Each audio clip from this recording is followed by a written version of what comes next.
Hi, Brave Tribe. This is a short and sweet from our call on Sunday, all about the different relational aggression scenarios that I shared, and then our different conversations that we had regarding popularity, exclusion, and cyberbullying. I am so glad that you are here, sweet friend. Let's get started. The first scenario that I shared was all about building alliances.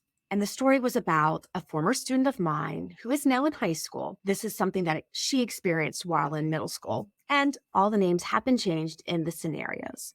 I am calling her Amber. Here is Amber's story. In middle school, I was a part of a clique. One of my friends was furious with a girl who had been, quote, flirting with her boyfriend. Turns out she was just talking to him, but we didn't bother as a group to get the facts. We instead decided to make her pay for this, and we began taunting her in the halls, any place that we could. It got so bad that her parents contacted the school, and the counselor questioned me. I just denied it, and I continued the taunting. I was called in again and reprimanded, but I didn't care. I just waited a little bit of time before I started doing the same behaviors again. We spread rumors about her too. We did not stop until her parents threatened to sue our parents. But by then, we had done enough damage to ruin her life in middle school. It was only now, after becoming a mentor in high school, that I realized what I had done.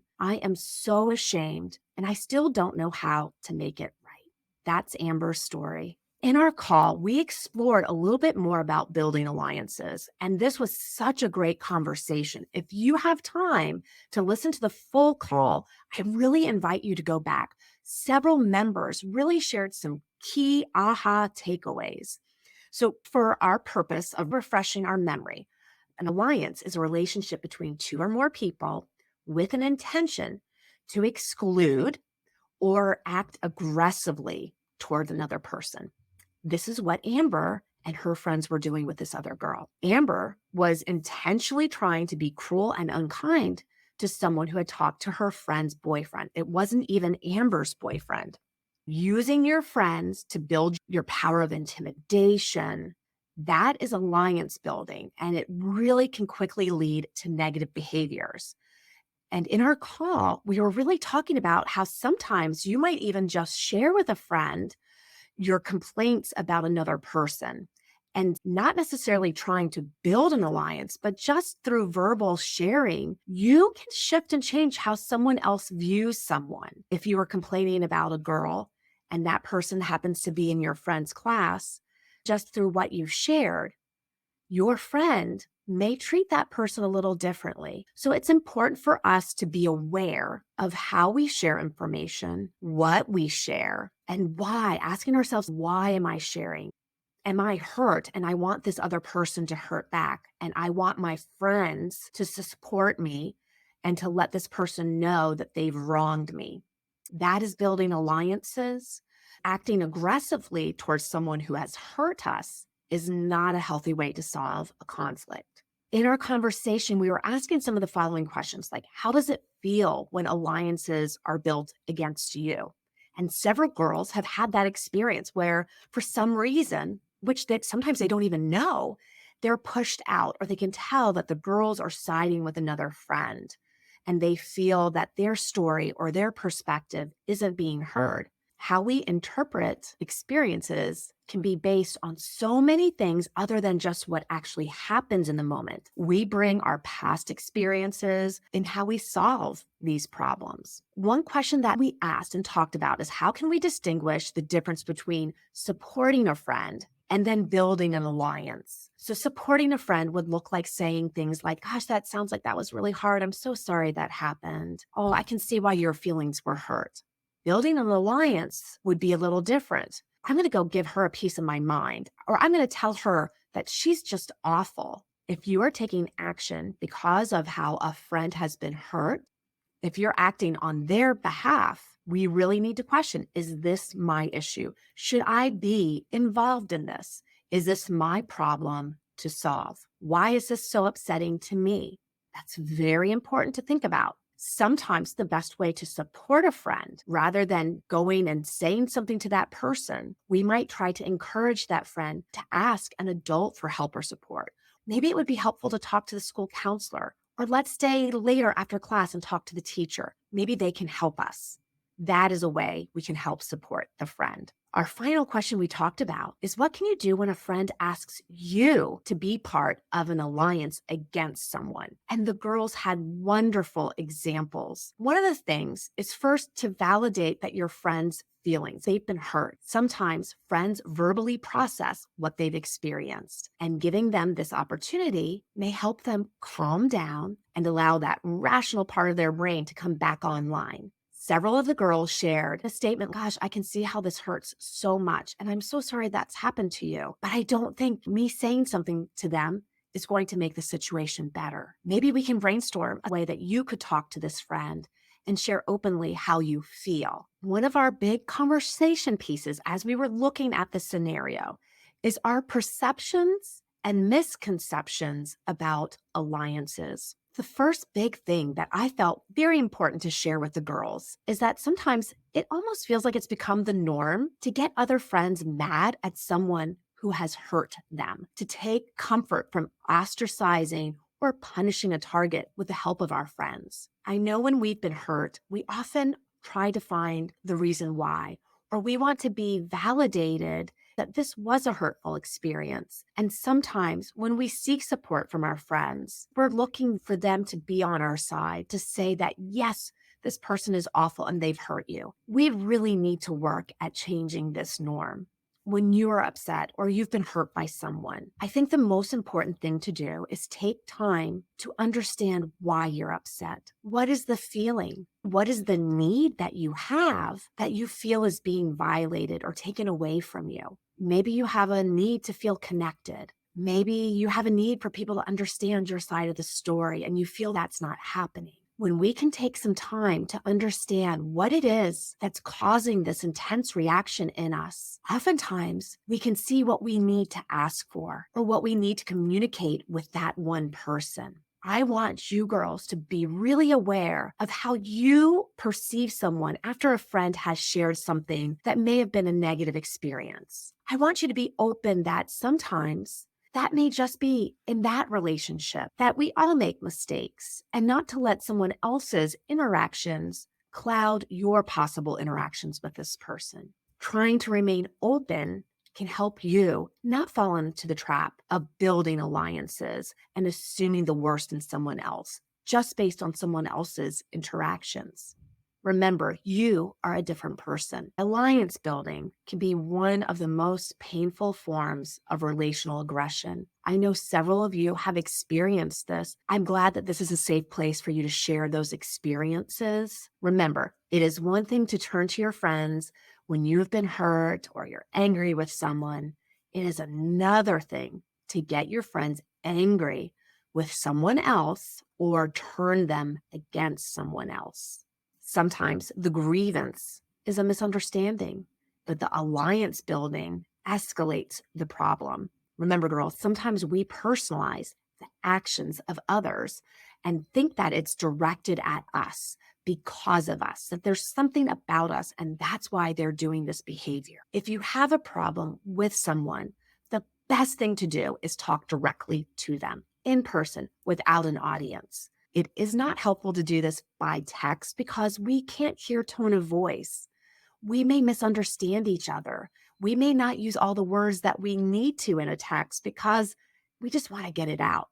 But I really think the most important thing to do is, if you are feeling hurt, talking directly to that person. That's going to help you solve the problem more effectively or understand that there could possibly be a misunderstanding. Sometimes in a grievance, there really could be a conflict, and that conflict may need to be worked out. And a friendship group can listen to the conflict and be a stimulus for resolving the conflict, not escalating it. That is where you can be a good friend in supporting a friend who is upset. You could encourage the group to come together to help process, to give space for each person to share their side of the story and to listen and reflect back what people are hearing, and then see if there's a way to find common ground What would people need to move forward? How could everyone help moderate that and be encouraging and open to both sides rather than taking sides? Sometimes in building alliances, the target is really the aggressor manipulating their friends to do their bidding. So being aware and questioning what is really happening here? What could be other sides of the story, other perspectives to this? Is this my problem to solve? Am I sharing because I want people to help me make this other person feel sad and hurt? The second scenario entails exclusion, and it is from a former student, Lisa, and this was when she was in sixth grade. And here's her story in her words. In sixth grade, I moved to a new school and was excited to make new friends. The new student always became the new popular kid at my old school. I just couldn't wait to be popular. On my first day, I was introduced to Marnie, and my teacher asked her to show me around. Marnie was very friendly. She knew everyone at my new school.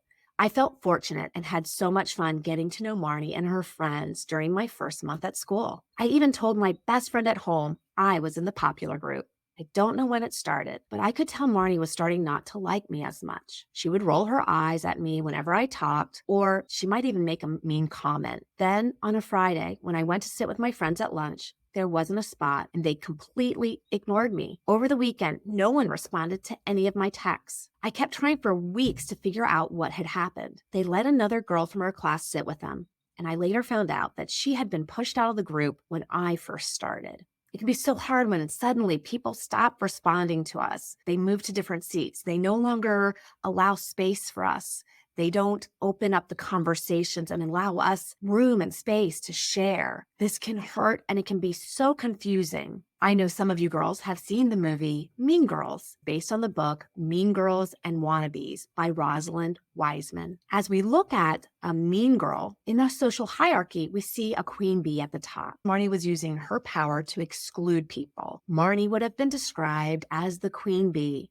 She was in control of a group of girls in that sixth grade. She decided what the girls did, from where they sat at lunch to who they got to play with at recess, the things they got to do on the weekends together. There's good popularity and then there's bad popularity. Some kids will be mean to others just so that they can fit in with a popular group, even when they know better. Several of you girls have experienced this, where maybe a friend ditches you, leaves the friendship to go and belong to that more popular group. They distance themselves from you so that they can associate more with that group and less with you. And I know that's very hurtful and upsetting. Oftentimes, though, we think it's the most popular girl that does this or the most popular guy. But research really sees that in the social structure, the most aggressive students aren't the ones at the very top. They're the ones trying to move up to the top. They're just below the popular group. Those students are often the most unkind. Next, we explored some of the different perceptions and misconceptions about popularity. Social maneuvering, trying to move up that social ladder, is tied to popularity, which many children crave. But bad popular students can have higher social status, particularly in middle school. The good popular students are the ones that are most liked by all students. They're inclusive, act like friends to a wide number of peers, and they're often respected for their talents. They're usually very kind, and as they grow older, they're often the leaders in their school, and they don't describe themselves as popular.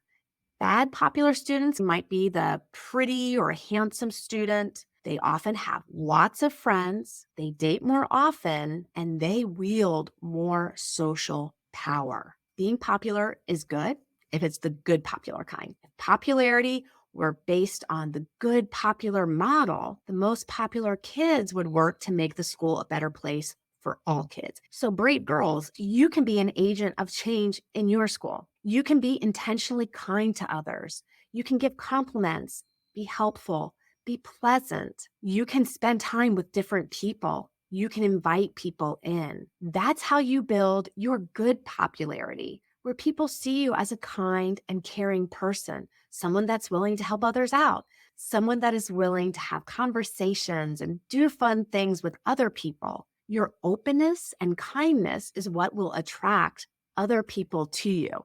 and that will raise your popularity. We want you to be the good popular. So remember, the difference between good and bad popular is the goal behind it. Bad popular is striving for power. They're trying to climb the social ladder. They're only making connections for how it might serve them, not because they're interested in the person.